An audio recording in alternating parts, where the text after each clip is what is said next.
Hi, everyone. You're listening to the Light Journal podcast, and I'm Jamie Perez. In this episode, I'd like to share a message with you that was given to me during my morning meditations. Grow where you are planted.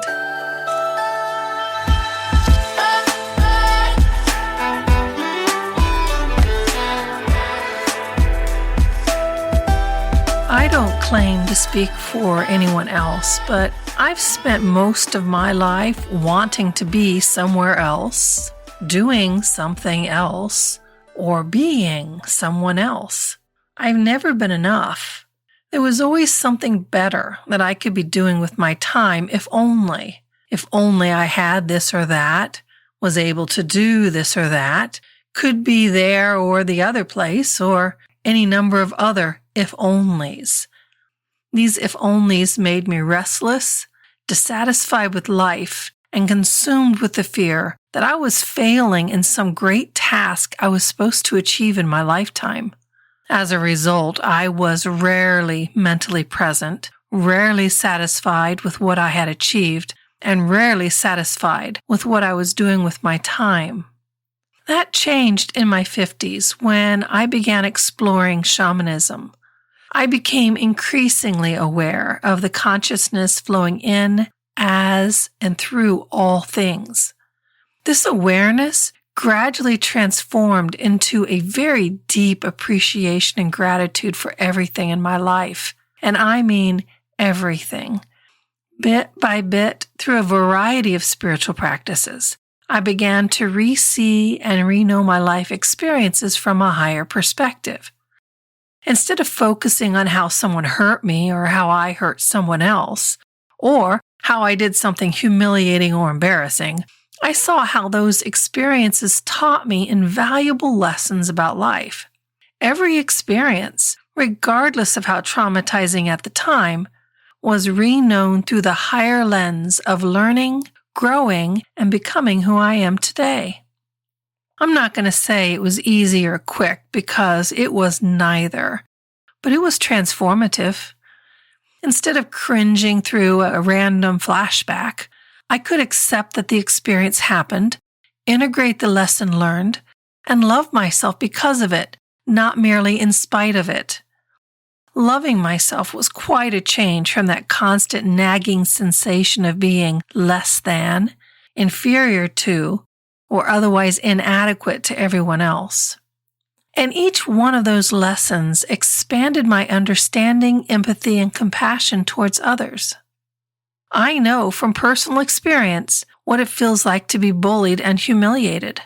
I know what it feels like to be in so much physical and psychological agony that death would be a release. I know what it feels like to no longer believe in the God that I had given 30-something years of my life to. I know what it feels like to completely lose my sense of self and have to rebuild myself from the ground up. I know what it feels like to devote 40 years of my life pursuing a passion before finally giving up, admitting defeat. I know what it feels like to be rejected by family and friends. I know what it feels like to watch loved ones die. And because I have personally experienced each one of these things and so many other things, I don't feel any need to point a finger at anyone for the choices they make. I can accept people as they are, where they are, because I know they're doing the best they can. I don't have to understand why they're doing what they're doing. That's between them and their higher selves. It's my responsibility just to accept them where they are. Which leads me back to the teaching I received this morning. Grow where you are planted. The world doesn't feel safe for many people for many reasons. One of those reasons is the fear-mongering coming from social media, the news, religious institutions, and world events. You can pick any topic you choose, and there's a reason to fear. Severe climate events, aliens amongst us, wars and terrorism, changing governments, devils and demons. There are plenty of others that I didn't mention, but if you took a moment to really listen to what's going on, you can see how fear is used to control every aspect of our lives. It's used by governments, corporations, religions, news, marketers, and everyone else to keep us in line. As long as we're afraid, we'll submit to whatever is necessary to feel safe.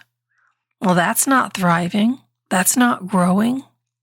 I was recently listening to the psychic Carrie Kay, and she said something along the lines of, "The darkness is fighting to stay in control, but the light doesn't need to fight. It just is." I loved that. That's exactly how I feel when I look into the sky and see the sun. It just is. The consciousness flowing in, through, and as the sun isn't fighting against the darkness. The sun knows its power and influence. It just is. And all those who want to experience its light simply have to step out of the darkness. Now, to put that into the context of what we've been talking about, fear is darkness. Trust is light. Trust, you might ask? Who can trust in the midst of so much fear-mongering? And I'd like to ask you in return, what is fear except darkness? And what is darkness except the absence of light? Think about that for a minute. If you want the light, be what you are, the light. It's as simple and as complicated as that. Darkness is the psychological box you live in, filled with false beliefs, limitations, and feelings of separation from your higher self.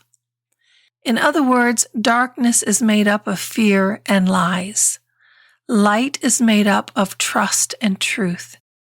And what is the truth we need to trust? That we are the light. We are divine. If you have the chance today, go outside and just stand in the sunlight.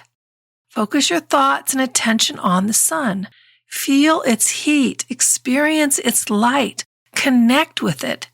And if you're so led, talk to it. Express your admiration for the life the sun is bringing into the world. It provides light where there's darkness, heat where there is cold, magnetism to keep the planets in orbit, energy for plants and animals, and healing for everything. While it doesn't demand anything of us, it gives everything in return, without prejudice, without bias, and without discrimination. It is, for all intents and purposes, the perfect description of unconditional love and acceptance. And once you've experienced the sun and shared your appreciation with it, stop and listen with your whole body. You may experience a hard chill running through your body even if it's hot outside. You may get a message, a sense of knowing about a truth that you've needed to hear. And if you're truly present for the moment, you may receive the greatest gift of all, an overwhelming feeling of love and joy that surpasses anything you've ever known. There is your illustration. There is your example of how to grow where you are. The sun does its thing every day, day after day, year after year, millennia after millennia, eon after eon. It knows itself as the light. It doesn't fear the darkness because darkness dissipates in the presence of light. Light doesn't have to fight with the darkness. It simply is what it is, and the darkness can't resist it. That's our lesson. We are the light. And what are those attributes of light?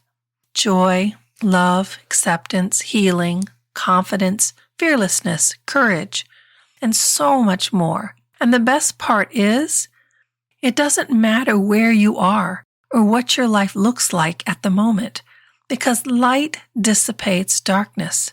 This is the truth you can trust. Align with your divine self, and the darkness around you will fade. That's what light does. It doesn't focus on the darkness, worry about the darkness, or otherwise obsess over what the darkness is doing. Why would it? Darkness fades in the presence of light. So that, my friends, is how to grow, expand, and thrive wherever you are planted. Be the light, and the darkness will retreat from your presence. Your life will be transformed. I know many of you are in a situation that you want to change right now. You don't want to be the light. You want someone, something, or some other light source to come in and rescue you. But that isn't how we humans learn, grow, or expand. We learn by becoming the light in the midst of those undesirable situations, and by discovering how the light within us can carry us through those situations. We didn't come here for an easy and uncomplicated life. We came here because it's hard, and the soul grows fast under difficult circumstances. Escaping difficulties isn't your soul's purpose. Learning is. The more you learn, the brighter your light becomes, and the less power fear and deception has over you. Thanks for listening. I'm Jamie Perez with the Light Journal Podcast.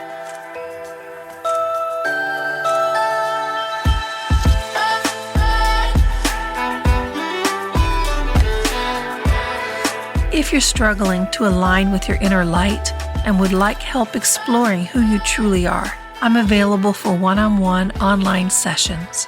Go to thelightjournal.online to schedule. Blessings on your journey, everyone.